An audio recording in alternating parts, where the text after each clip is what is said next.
Hello friends, welcome to trading Hunar. आज हम इस वीडियो में डीमार्ट यानी कि एवेन्यू सुपरमार्केट्स का Q1 FY21 का रिजल्ट डिस्कस करेंगे।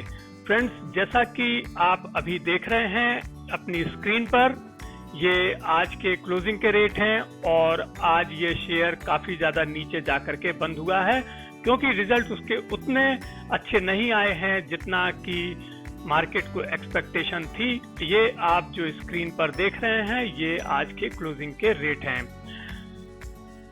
हम रिजल्ट डिस्कस करने के पहले एक चीज डिस्कस करना चाहते हैं। हम ये देखना चाहते हैं कि इसके शेयर होल्डर्स को पिछले एक साल में कितना फायदा हुआ है और कितना नुकसान हुआ है, क्योंकि मेरे हिसाब से ये चीज बहुत ही इंपॉर्टेंट होती है। क्योंकि यदि आप एक ऐसे इन्वेस्टर हैं जो अब आप इस शेयर में इन्वेस्ट करना चाहते हैं तो आपको पता होना चाहिए कि पिछले एक साल में इस कंपनी ने अपने शेयर होल्डर्स का पोर्टफोलियो कितना बढ़ाया है।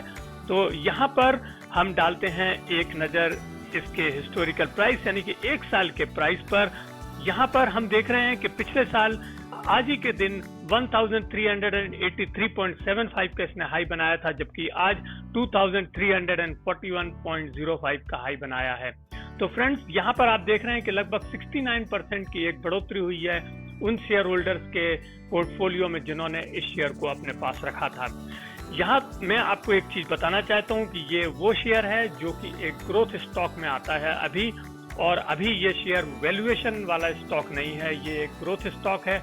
तो यहाँ पर हमें एंट्री उसके हिसाब से ही लेनी चाहिए यदि आप एक फास्ट मनी अर्न करना चाहते हैं, क्योंकि अभी भी इनका जो मार्केट में पेनिट्रेशन है वो बहुत ज़्यादा नहीं है और लगभग 250 के करीब ही इनके स्टोर्स हैं और ये बहुत तेज़ी के साथ में एक्सपेंड करते चले जा रहे हैं अपने बिजनेस को। तो ये एक ग्रोथ स्टॉक है और इस ग्रोथ स्टॉक की आपने स्टोरी देख लिया कि पिछले एक साल में इसने अपने शेयर होल्डर्स को लगभग 70% का फायदा कराया है। तो अब हम देखते हैं एक नज़र इस पे, टेक्निकल भी हम एक नज़र डाल लेते हैं और उसके बाद में हम डिस्कस करेंगे इसके रिजल्ट्स।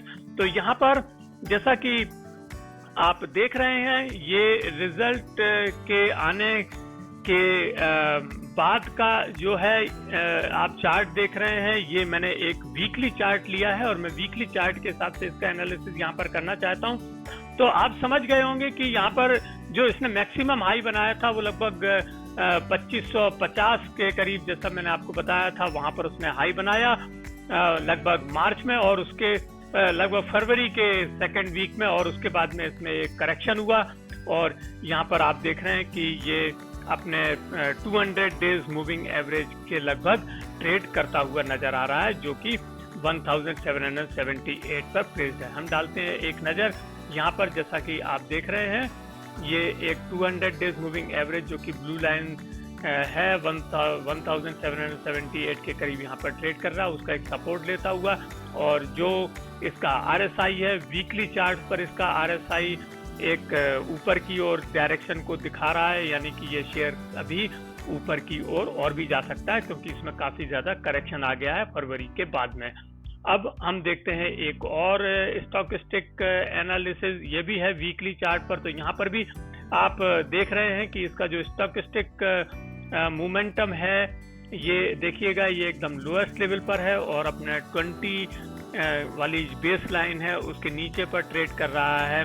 और मार्केट ने इसके रिजल्ट आउट कर लिए हैं, जैसा कि आज इन्होंने Q1 FY21 का रिजल्ट डिक्लेयर किया है और रिजल्ट काफ़ी ज़्यादा अच्छे नहीं रहे हैं। लेकिन ये जो भी प्रॉब्लम आई है वो कोविड-19 की वजह से आई है और आगे ये डिपेंड करता है कि यदि कोविड-19 की प्रॉब्लम जल्दी से जल्दी सॉल्व होती है तो इस कंपनी के जो बिजनेस मॉडल है उसमें कोई परेशानी नहीं है। तो ये बहुत तेज़ी के साथ में रिकवर करेगा क्योंकि ये एक ग्रोथ स्टॉक है और इनका जो एक्सपेंशन का काम है वो लगातार चल रहा है। नए नए शहरों में ये अपने मॉल को खोल रहे हैं।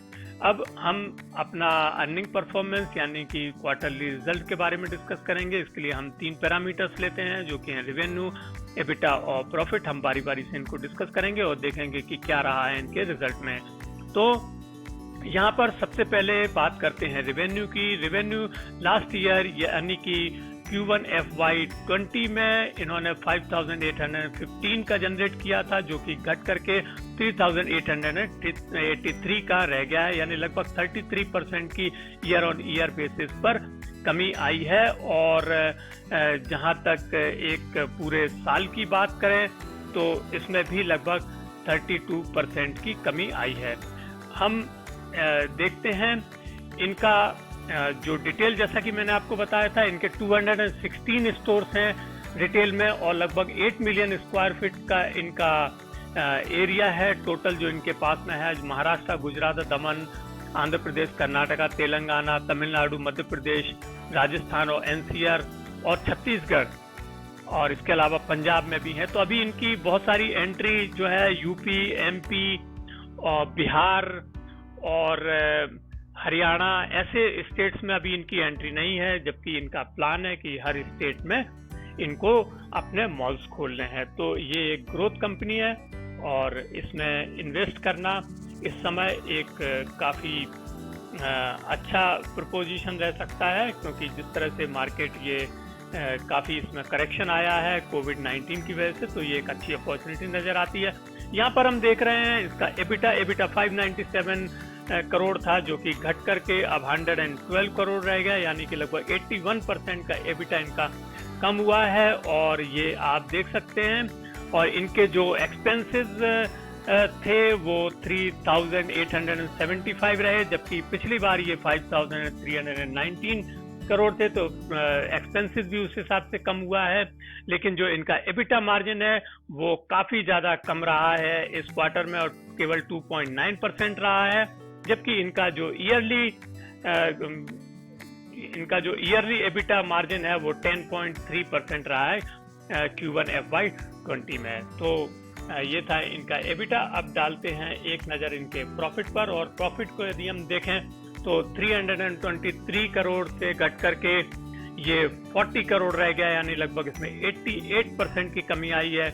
आप कह सकते हैं कि किसी तरह का एक प्रकार से बिजनेस ही नहीं हुआ है, ऐसा नज़र आ रहा है। और इसकी वजह से इनका जो EPS है वो 5.18 था Q1 FY20 में, जो कि घट करके अब 0.62 रह गया है। मार्जिन इनका जो EPS है वो टोटली फिनिश हो गया है, और प्रॉफिट आफ्टर टैक्स का जो मार्जिन है वो केवल 1% ही रहा है इस क्वार्टर में, जबकि ये लास्ट ईयर 5.5% था। तो आप देख सकते हैं कि ये काफ़ी ज़्यादा इस पर मार पड़ी है कोविड-19 की, और इसका जो भी प्राइसेस पर करेक्शन आना स्वाभाविक है। तो ये एक अच्छी एंट्री के लिए एक शेयर बन सकता है। अब डालते हैं हम इसकी एक समरी और देखते हैं कि क्या ये मार्केट की एक्सपेक्टेशन के अनुरूप रहा है। तो यहाँ पर हम देखते हैं कि रेवेन्यू में 33% की कमी आई है, तो इसने मार्केट एक्सपेक्टेशन को मिस किया है। एबिटा में 81% की कमी आई है, मार्केट की एक्सपेक्टेशन को मिस किया है। और प्रॉफिट में भी 88% की कमी आई है, और इसने मार्केट एक्सपेक्टेशन को मिस किया है। तो इस तरह से हम कह सकते हैं कि इसने मार्केट को पूरी तरह से निराश किया है। हालांकि कहीं पर भी इनकी कैपेबिलिटी और इनकी कैपेसिटी को हम रिस्पॉन्सिबल नहीं ठहरा सकते हैं, क्योंकि ये जो कुछ भी हुआ है वो कोविड-19 की वजह से हुआ है। और अब इनके मॉल्स दोबारा से खुल गए हैं, जहां पर इनके हुए हैं वहां पर इनको वापस से बिजनेस अच्छा मिल रहा है। यहाँ पर हम डालते हैं एक नज़र शेयर मार्केट में किस तरह से इसकी ट्रेडिंग हो रही है पिछले 6-7 दिनों से। तो हम यहाँ पर देख रहे हैं कि आज जब रिजल्ट आया तो इसकी लगभग 17,53,000 शेयर्स में ट्रेडिंग हुई है, और इसने जो हाई बनाया वो 2,304 बनाया, लो बनाया 2,180। ये शेयर काफ़ी ज़्यादा गिर गया था, लेकिन उसके बाद में फिर इसमें एक अच्छी खासी रिकवरी भी आई है। और हम देख रहे हैं कि इसने जो हाई बनाया था पिछले 6-7 दिनों में वो 8 जुलाई को बनाया था, 2,385 का इसने हाई बनाया था। अब हम डालते हैं एक नज़र इसके शेयर होल्डिंग पैटर्न पर। तो यहाँ पर जो इनका शेयर होल्डिंग पैटर्न है वो बहुत ही शानदार है। 75% शेयर्स इनके प्रोमोटर्स के पास में है, और FII के पास लगभग 10.5% के करीब शेयर्स हैं, और म्यूचुअल फंड भी इसमें काफ़ी इंटरेस्ट लेते हैं। म्यूचुअल फंड और DIA मिलाकर के लगभग 6.5% के शेयर्स अपने पास होल्ड करते हैं। एक नज़र डालते हैं इसके वैल्यूएशन पर, वैल्यूएशन इनका जो पी रेशो है वो 111.45 है। पी रेशो बहुत ज़्यादा हाई है क्योंकि ये ग्रोथ कंपनी है, और जो इसकी बुक वैल्यू है वो 171 है, और जो प्राइस टू बुक इस वक्त बहुत ज़्यादा हैवी है, इसका 13.51। और ये इस तरह का जो बुक वैल्यू और पी रेशो इनका कुछ दिनों तक और बना रहेगा, जब तक ये एक वैल्यूएबल कंपनी वाली कंडीशन में एंटर नहीं कर पाते हैं, क्योंकि ये अभी एक ग्रोथ कंपनी है और अभी इनकी ग्रोथ स्टोरी बरकरार है, और इसमें जो कैपिटल एप्रिसिएशन अभी शेयर्स में हो रहा है वो बरकरार रहेगा, ऐसा मेरा मानना है। आगे के 3 साल तक कम से कम इसकी ये जो ग्रोथ स्टोरी है ये बनी रहेगी, और इनका जो मार्केट कैप है वो बहुत अच्छा है, 150,000 करोड़ का इनका मार्केट कैप है, और इनकी जो डिलीवरेबल क्वांटिटीज है वो भी लगभग 60% है, यानी कि 60% लोग या तो इस शेयर में डिलीवरी लेते हैं या डिलीवरी बेचते हैं। तो ये था इस डीमार्ट का अर्निंग परफॉर्मेंस का एनालिसिस। फ्रेंड्स, आपको ये वीडियो कैसा लगा? यदि आपको वीडियो अच्छा लगा हो तो प्लीज इसे लाइक कीजिएगा और शेयर कीजिए, और यदि आपने अब तक हमारे चैनल को सब्सक्राइब नहीं किया है तो प्लीज हमारे चैनल को सब्सक्राइब कीजिए। Thank you.